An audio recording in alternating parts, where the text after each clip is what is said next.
In today's episode, we are talking about survivor's guilt, that feeling that you could have done more or you should have noticed something and maybe they would still be here. Everyone should listen to this episode because you never know when this could be you.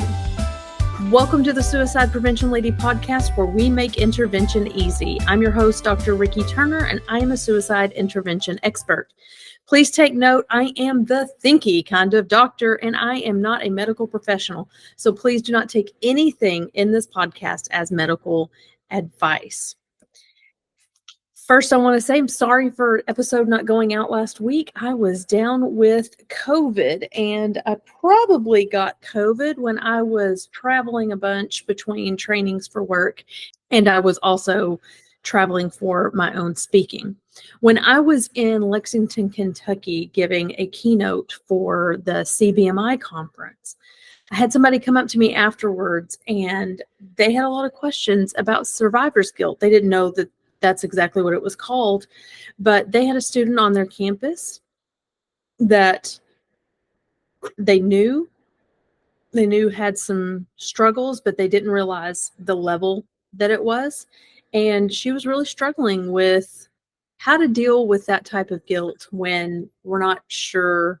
Maybe if we would have said something, maybe if we would have done something, was there something else we could do that might have saved them, that might have given them enough hope to hang on? And it's hard to talk about this. It's hard to hear about this, especially when, my platform is to do things so that we never end up like that, right? What I need anybody here who has lost someone to suicide, what I want you to know from a deep personal level from me is it was not your fault. When I'm talking to campuses and I'm talking to students in particular, I like to tell them, unless you said to them, no, you should do that. If they expressed to you that they were suicidal and you were like, what a great idea, I think you should really pursue that, then it is not your fault. Even if you saw the signs and you did nothing, all of these things, it's not your fault, okay?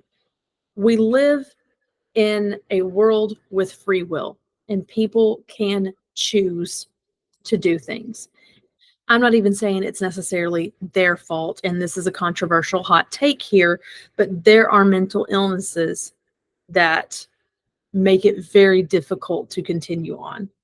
And while let's talk about diabetes for a second, because this is more digestible for people than it is mental health. But if somebody has diabetes, okay, well, now you have to work with your medical team, and you have to make plans, and you have to stay on top of your blood sugar and things, and doing check-ins and everything like that.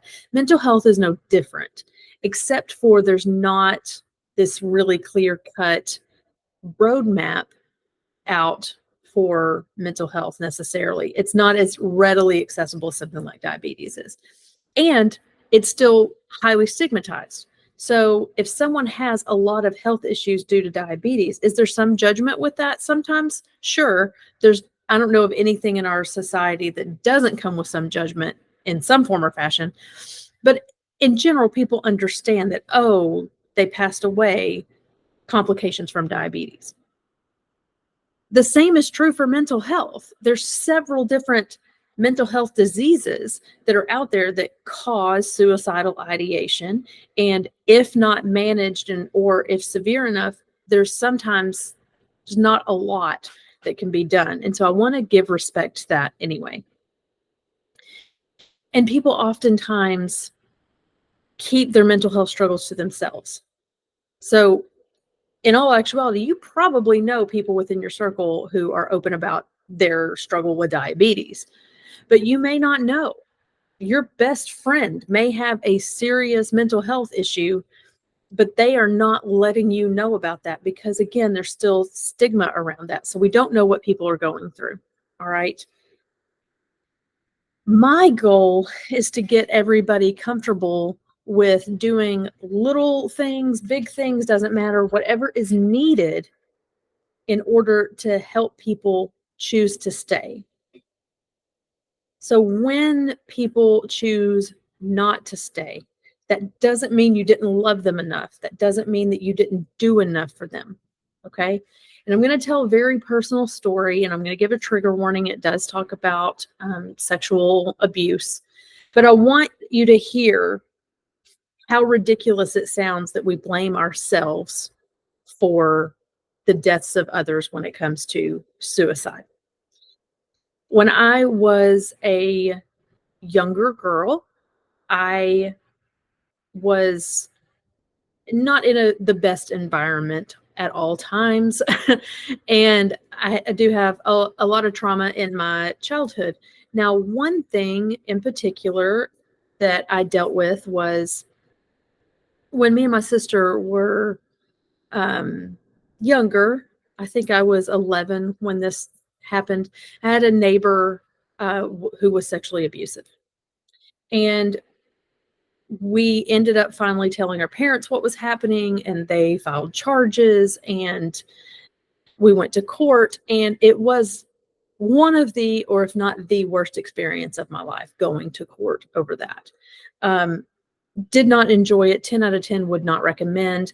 He was found guilty, and then he appealed. We were going to go to trial. Parents settled, so I don't think they wanted to put us through that again. And his records were sealed, and he basically served no time and basically had no ramifications for his actions.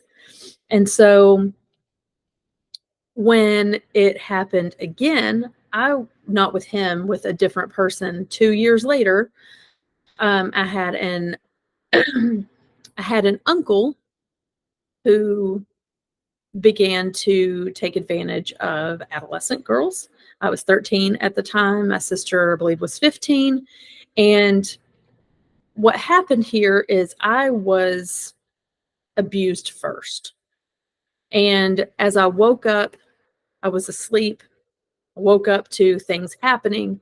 And it was a real come to Jesus moment for me, honestly. Had I been partaking in things I should not have? Yes. Was it because a 30, 40-year-old man was giving me access to drugs and alcohol when I was 13? Also, yes.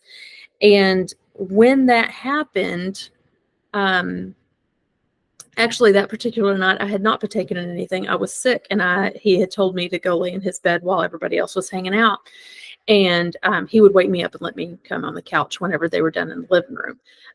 Red flags everywhere. But of course, did I notice them? Absolutely not. So I did just that. And like I said, I woke up to things happening to me that were not my choice. When I got my wits about myself, I got up. I went back into the living room. I was awake for the rest of the night. And I knew then I had to make a choice that things had to change very quickly for me, or I was going down a bad path.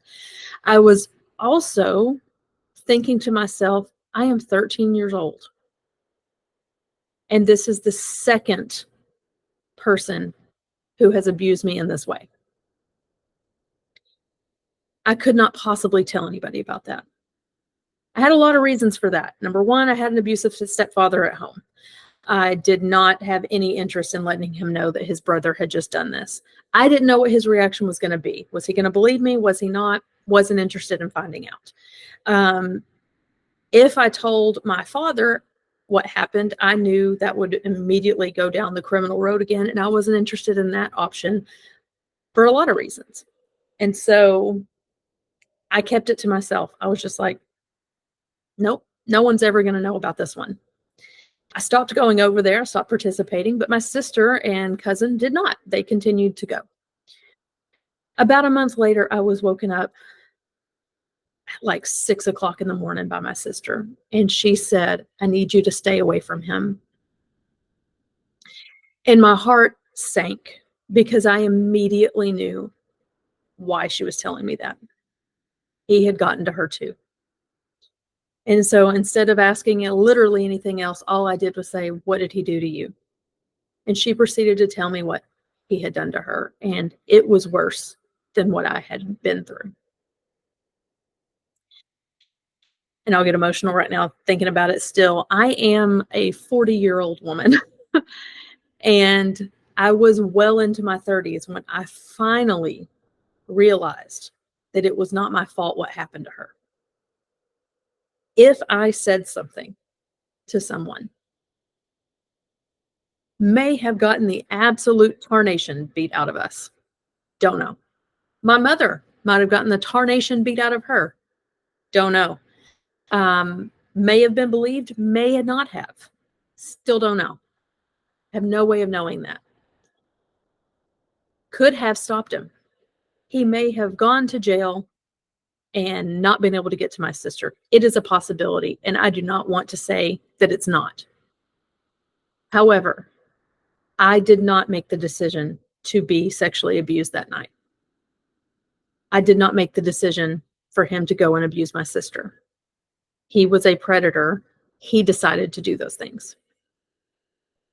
So if you would not sit here and tell me that it is my fault that my sister was sexually abused that day, why on earth is it your fault that someone else chose to end their life? And again, please, I know there's a lot of debate on the word choice here. Until we come with another way, I just don't know exactly how to word that. But there is such a thing as free will, and people make choices every day, and you can't be held responsible for other people's choices. That's what I'm getting to here. Okay. Did you love them? Great. You could have done everything right. You could have used every tool in my toolkit, and they still may go through with it. And this is really hard. This is hard to hear, especially for a parent who has lost a child. I cannot imagine the pain that comes with. And I know I would carry guilt with me for the rest of my days if something happened to my son. I'm not going to say that you're wrong for carrying guilt, because you have to deal with it however you can. I'm telling you, it's not your guilt to bear. That's what I'm telling you. Like I said, unless you were telling them, this is a great idea, go ahead. I think this is great. Yeah, no, the world is better off without you. Of course, you never did that. You wouldn't be listening to this podcast if you were a person like that.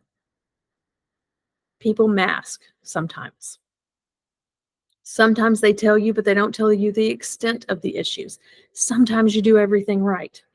Sometimes you think something's going on and you can't bring yourself to say anything for a variety of reasons. I'm not here to judge what those reasons are. What I'm here to do is to educate and give people the power to do something when they feel powerless, so that maybe somebody somewhere down the line doesn't have to deal with survivor's guilt, or doesn't have to live without somebody that was important to them in their lives. But we can only do the best we can with what we have in any given situation. That's it. So if you're listening to this right now and you've lost somebody and you're having a hard time letting go of that guilt and letting go of the, what did I do? Let me give you some action steps. Number one, first and foremost, please talk to somebody about it. Get involved in some sort of mental health therapy, some sort of counselor. Talk to somebody so you can process these emotions and move past them. The second thing I want you to do is take an inventory of what went wrong there. If anything, you may have had no idea. They never gave you an idea, and you couldn't have done anything differently. But take an assessment and say, okay, I wish I would have done this. And whatever that is, do it going forward. If you're worried that you have somebody in your circle that is struggling with this, but you probably have somebody in your circle that is struggling with this that you don't know anything about, then how are you going to show love and support and reach out to those just to let them know, hey, you're an important person in my life. I am so happy. I am a better person because you are in this world. Then tell them that. If you want to be more vocal or get more involved in suicide prevention things, great. There's so many ways you can get involved. If you just want to have more awareness, follow the episodes, share whatever it is that you want to do, but let it be known that you are trying to do better for next time, because that's all you can do. You can't affect what's happened in the past. You can only look forward. So those are my 2 actionable steps for anybody suffering with survivor's guilt. It's a real documented research thing. You are not alone. You did not cause this.